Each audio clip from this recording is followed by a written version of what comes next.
Bonjour ou bonsoir, tout dépendant de quand vous regardez cette vidéo. Je me présente, Marilyn Auclair, je suis astrologue, tarologue et artiste visuelle. Juliette m'a demandé de faire cette petite vidéo-là sur la créativité, donc je me lance. Je vais commencer par expliquer c'est quoi la créativité pour moi. Donc, la créativité, pour moi, c'est l'art de faire les choses avec amour et authenticité. Donc, comment pourquoi avec amour et authenticité? Parce que, par exemple, bon, selon moi, la créativité est toujours à portée de main. Donc, on a toujours l'occasion de faire les choses avec créativité. Que ce soit de faire la vaisselle ou de s'habiller ou de choisir comment qu'on veut éduquer nos enfants ou dans tout, ok? Autant en peignant une toile, n'importe quoi. La créativité, on peut l'utiliser dans tout ce qu'on fait. Suffit de le faire de façon authentique. Donc, on est tous et toutes des êtres différents. On a des fonctionnements qui sont différents, on a des désirs qui sont différents et on a tous et toutes un besoin de s'exprimer. En partant de ça, c'est important, par exemple, que si je dois faire la vaisselle à tous les jours, ben que si j'aime pas ça, ben que j'apprenne à le faire d'une façon créative pour pouvoir finir par aimer ce que je fais. C'est toujours important d'aimer qu'est-ce qu'on fait. On peut pas toujours faire ce qu'on aime tout le temps, mais on a la chance d'apprendre à aimer ce qu'on fait.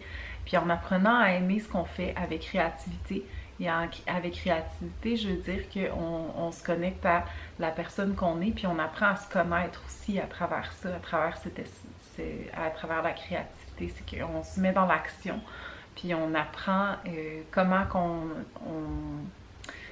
on aime faire les choses. On trouve des façons différentes de les faire, on trouve sur quoi focusser justement pour pas être dans l'attente que ça se finisse, puis dans l'attente que le projet se termine, tu sais, de vraiment être engagé envers nous-mêmes, tu sais, puis d'être en espèce de mode conscientisation, en pleine conscience quand on fait les choses, tu sais, de se dire « Ah, ça j'aime ça j'aime pas ça comme ça », puis là je suis rendue là à cette étape-là dans les apprentissages ou dans le développement de mes talents ou des choses comme ça. Donc, c'est super important, je pense, de pouvoir faire les choses avec amour puis avec plaisir, puis en pleine liberté, puis en célébrant la personne unique que l'on est. Donc, voilà pour ça, pour ce qui est pour moi la créativité. La façon dont moi je fonctionne, tu sais, on a souvent des pensées limitantes là, qui nous disent que c'est tout le temps pour les autres sont tellement mieux, puis on admire les autres et donc on pense qu'on n'est pas à la hauteur ou des pensées limitantes comme ça, dans le sens de « Ah, si tu fais ça, tu réussiras pas », puis des choses comme ça. C'est important de faire confiance à notre plein potentiel parce que plus on se rapproche de ce que l'on aime faire, plus qu'on aime qu'est-ce qu'on fait, on se rapproche de notre potentiel et donc on a plus de chances d'avoir du succès dans la vie quand on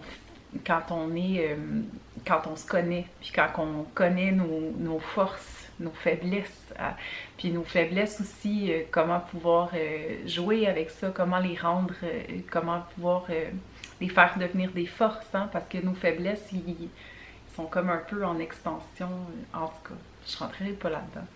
Mais donc c'est ça. Puis de valoriser aussi, c'est important aussi pour moi de valoriser chaque petit geste que je fais, ne serait-ce que de me lever le matin, de rentrer dans l'action, à chaque petit geste que je fais qui est comme un petit peu comme une espèce de discipline que je m'impose pour pouvoir arriver à faire qu'est-ce que j'ai à faire, des choses comme ça, je le valorise. Tu sais, c'est important de pouvoir se donner de l'amour au fur et à mesure qu'on fait les choses, puis vraiment de ne pas prendre ça pour acquis. Tu sais, c'est pas parce que tout le monde doit le faire qu'on peut pas se valoriser pour ça.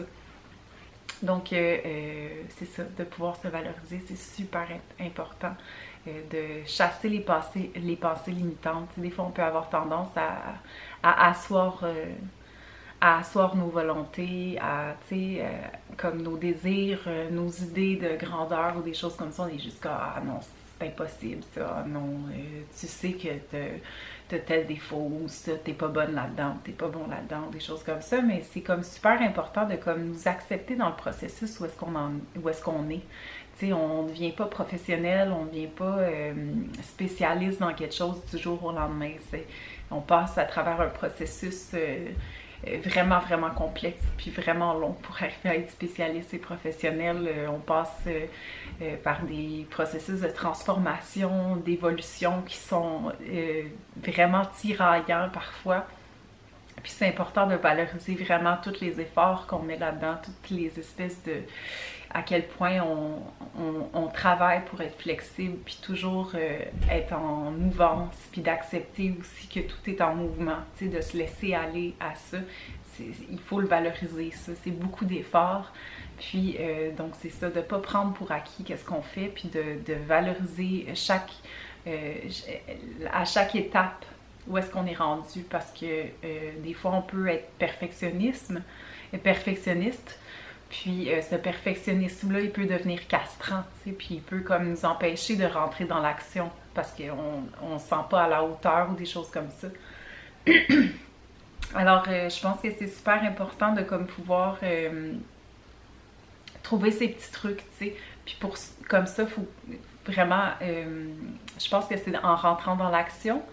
Puis pour rentrer dans l'action, moi j'ai comme des espèces de rituels là, qui, tu sais, pour moi l'art c'est quelque chose, ben la pratique de l'art. Par exemple, si je ramène ça à ça, mais je pourrais faire ça aussi avec comment j'éduque mon enfant ou comment je m'habille ou comment je fais ma vaisselle. Mais je vais ramener ça à comment que je pratique en art visuel par exemple. J'essaie de désamorcer ces espèces de pensées limitantes-là en me mettant dans l'action, puis en ayant des petits rituels avant ça. Donc, c'est comme si je me dis, ah là, je vais prendre mon café, après ça, je vais prendre ma douche, je vais mettre de la musique, puis je vais comme installer tout mon stock, je penserai pas à qu'est-ce que je vais faire, puis je vais juste comme vomir sur ma toile qu'est-ce que j'ai à vomir, tu sais. J'y vais comme dans le mouvement, puis je me laisse aller, tout ça. Puis ça, c'est comme si ça... C'est comme... Vu que je suis dans l'action, là, puis que je m'en fous de ce que ça donne, là, c'est comme si ça me désamorce, moi. Ça marche vraiment, là, avec moi, de comme juste me mettre dans l'action, puis penser que c'est pas important pour finalement, comme, me connecter avec l'espace divin en moi, qui fait de la magie, puis qui crée des choses. Et donc, par ça, je m'exprime, puis je me sens pleinement dans le droit de m'exprimer parce que j'ai désamorcé les espèces de trucs dans ma tête qui me disent que ah, telle personne aime ci, telle personne n'aime pas ça, puis des choses comme ça, donc je devrais faire ci, blabla. Donc, je veux vraiment comme m'enlever toutes les pressions que je peux avoir, alors juste comme me mettre dedans. Une autre chose qui est importante pour stimuler la créativité. Mon Dieu, j'ai un blanc. Ce sera pas long. Ah là là là là là.